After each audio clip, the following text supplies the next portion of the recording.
Good morning student. आज हम क्षितिज की पुस्तक का 12वां पाठ कैदी और कोकिला उसकी व्याख्या समझेंगे। कवि हैं माखनलाल चतुर्वेदी। सबसे पहले जीवन परिचय देख लेते हैं। माखनलाल चतुर्वेदी जी का जन्म मध्य प्रदेश के होशंगाबाद जिले के बाबई गांव में सन 1889 में हुआ था। 1889 यानी 1889 में। जब ये 16 वर्ष के थे तब इन्होंने शिक्षण कार्य आरंभ किया। बाद में इन्होंने अध्यापन कार्य छोड़कर प्रभा पत्रिका का संपादन शुरू किया। इस पत्रिका का संपादन कार्य करते हुए वे गणेश शंकर विद्यार्थी के संपर्क में आए और देश सेवा के लिए समर्पित हो गए। गणेश शंकर विद्यार्थी स्वतंत्रता सेनानी थे, तो जब ये इनके संपर्क में आए तो ये भी देश सेवा में लग गए। इन्होंने कर्मवीर और प्रताप का भी संपादन कार्य किया, एडिटिंग की। इनकी रचनाओं में राष्ट्रीय भावना की प्रमुखता है।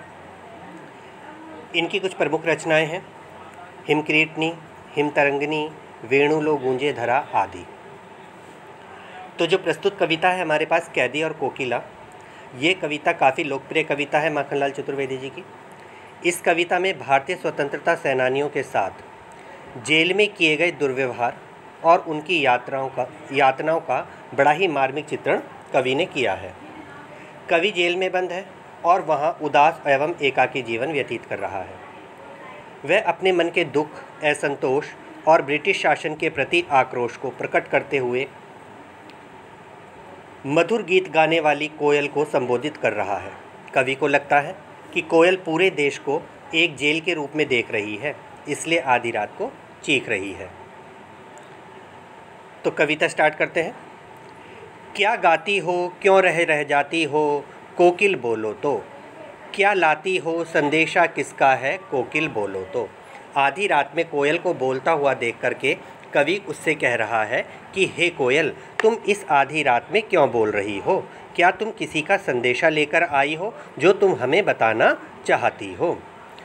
ऊंची काली दीवारों के घेरे में, डाकू चोरों बटमारों के डेरे में, जीने को देते नहीं पेट भर खाना, मरने को भी देते नहीं तड़प रह जाना। तो कवि कहता है कि हम इस काली दीवारों के घेरे में बंद हैं जो बहुत ऊंची ऊंची हैं, अर्थात हम जेल में बंद हैं और यहाँ पर अंग्रेज़ जो हैं वो डाकुओं की तरह, चोरों की तरह और बंदूक की बटों से हमें मारते हैं।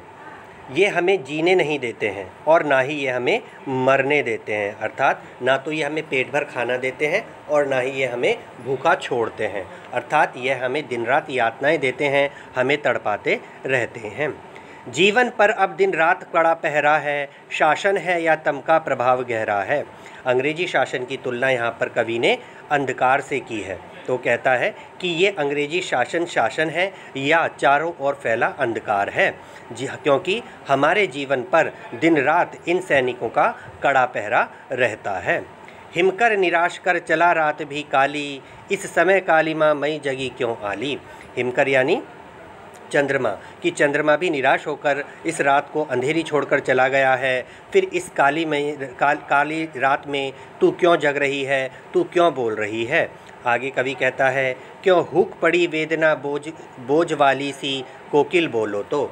आगे कवि ने क्या कहा कि तू इस रात में क्यों हुक रही है, अर्थात बोल रही है, हुक माने आवाज़। तू क्यों बोल रही है? क्या तेरे मन में कोई बोझ है या कोई तेरे मन में वेदना है, दुख है? हे कोयल बोलो, तुम इस अर्धरात्रि में क्यों बोल रही हो? क्या लुटा मृदुल वैभव की रखवाली सी, कोकिल बोलो तो। क्या हुई बावली अर्धरात्रि को चीखी, कोकिल बोलो तो। वो कहता है कि तुम तो मृदुल वैभव की रखवाली करने वाली हो। क्यों कहा कवि ने ऐसा? क्योंकि कवि को कोयल के वो दिन याद हैं जब वह दिन में वसंत के मौसम में आम के पेड़ों पर अपनी कूक को बिखेरती है, अर्थात अपनी मधुर स्वरों में गाती है।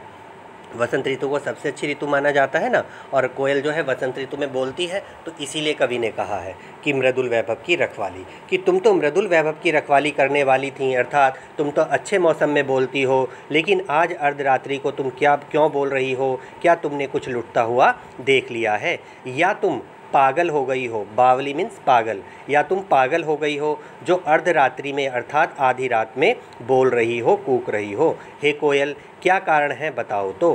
किस दावानल की ज्वालाएं हैं दिखी, कोकिल बोलो तो। दावानल जंगल में लगी आग। जब दो पेड़ आपस में घर्षण के कारण चिंगारी पैदा करते हैं तो उस चिंगारी से जंगल में आग लग जाती है, उसे बोला जाता है दावा नल, यानी जंगल में लगी हुई आग। क्या तुमने जंगल में लगी हुई कोई आग देख ली है जो तुम यहाँ पर रहने वाले लोगों को अपनी आवाज़ के द्वारा उन्हें सुरक्षित स्थान पर जाने के लिए बोल रही हो? हे कोयल, अपने बोलने का कोई तो कारण बताओ। क्या देख न सकती जंजीरों का गहना, हथकड़ियाँ क्यों यह ब्रिटिश राज का गहना? या तुम हमें इन जंजीरों में कैद नहीं देख पा रही हो? इनको, कवि को, क्योंकि कवि कहाँ बंद है? जेल में बंद है, और उसके साथी भी जेल में बंद है और जंजीरों से उनको जकड़ा हुआ है। तो कह रहा है कि क्या तुम हमें जंजीरों में देख करके दुखी हो इसलिए बोल रही हो? तो कहता है कि ये जंजीरें नहीं हैं, बल्कि ये तो हमारे लिए गहने हैं। क्यों कहा उसने, कवि ने ऐसा, कि ये ब्रिटिश राज का गहना? कि स्वतंत्रता सेनानी जो थे, भारत माता को आज़ाद कराने के लिए अपने प्राणों तक को देने के लिए तैयार थे, और जब अंग्रेज़ उन्हें गिरफ़्तार कर लेते थे, हथकड़ियों में कैद कर लेते थे, तो उन्हें लगता था उन्होंने ये जो हथकड़ियाँ पहनी हैं अपनी माँ की स्वतंत्रता के लिए पहनी है, अपने देश को आज़ाद कराने के लिए पहनी है, तो उससे उनकी इज्जत बढ़ती थी, शोभा बढ़ती थी। और जैसे गहने पहनने से इंसान की शोभा बढ़ती है, ऐसे ही उनकी भी हथकड़ियों को पहन करके शोभा बढ़ती थी, इसलिए कवि ने ऐसा कहा है।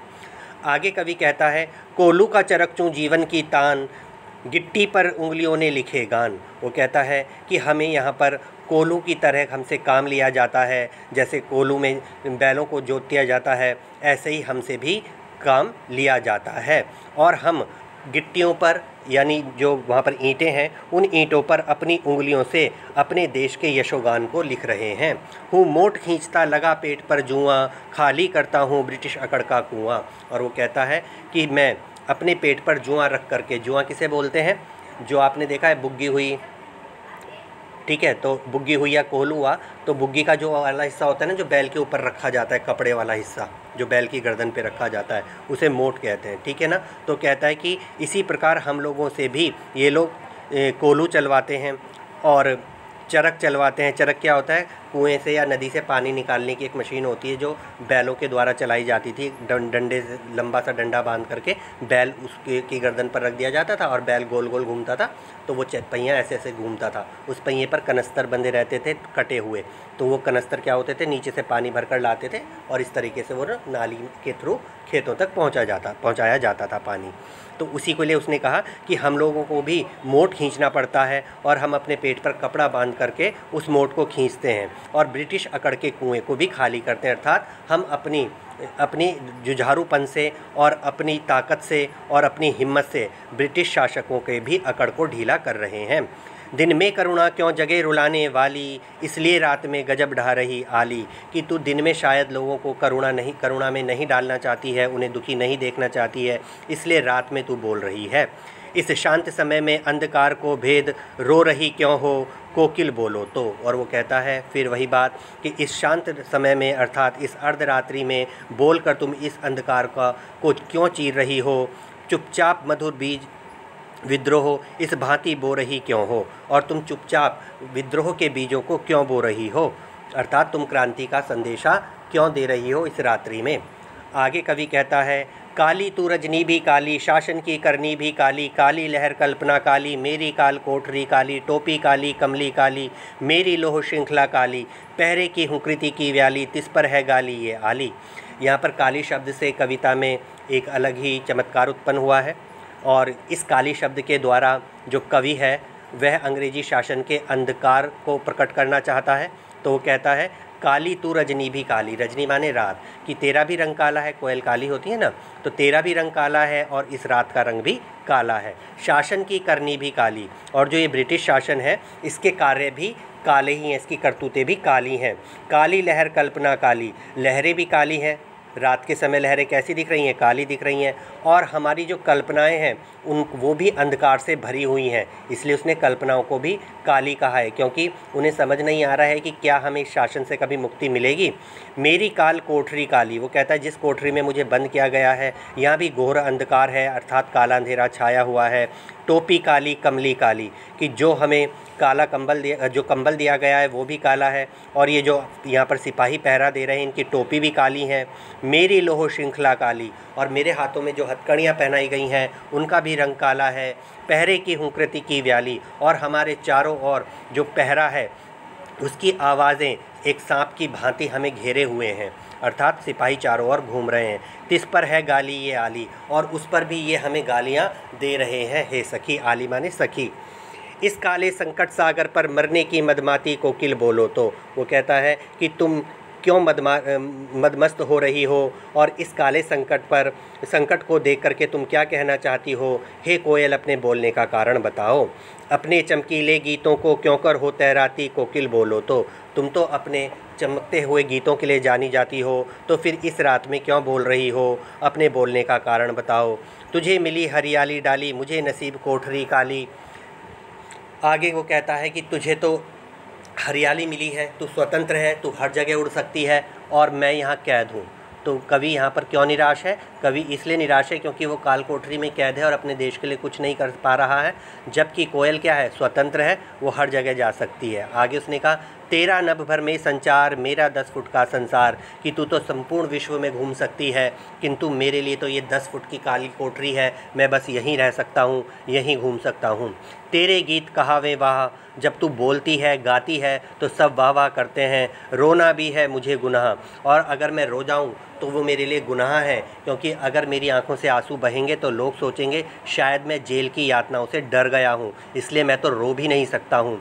देख विषमता तेरी मेरी, कि देख तेरे और मेरे बीच में कितना अंतर है। बजा रही तिस पर रणभेरी, और उस पर तू ये रणभेरी बजा रही है, यानी युद्ध में बजाए जाने वाला बाजा, तू वो बजा रही है। इस हुंकृति पर अपनी कृति से और कहो क्या कर दूँ, कि तेरी जो ये हुंकृति है, तेरी ये जो आवाज़ है, इस आवाज़ से बता मैं क्या कृति लिखूँ, क्या रचना करूँ। कोकिल बोलो तो, हे कोयल बोलो। मोहन के व्रत पर, मोहन यहाँ मोहनदास करमचंद गांधी के लिए प्रयोग किया गया है, अर्थात गांधी जी के लिए प्रयोग हुआ है। तो मोहन के व्रत पर, मोहन का व्रत क्या है? सत्य अहिंसा। प्राणों का आसव किस में भर दूँ, कि मैं महात्मा गांधी के व्रतों का पालन करते हुए किन लोगों में अपने प्राणों को भरूं। हे कोकिल बोलो, तुम क्यों अर्धरात्रि में बोल रही हो। तो ये हमारी कविता थी बेटा, कैदी और कोकिला। अगले पाठ की व्याख्या अगले वीडियो में। God bless you.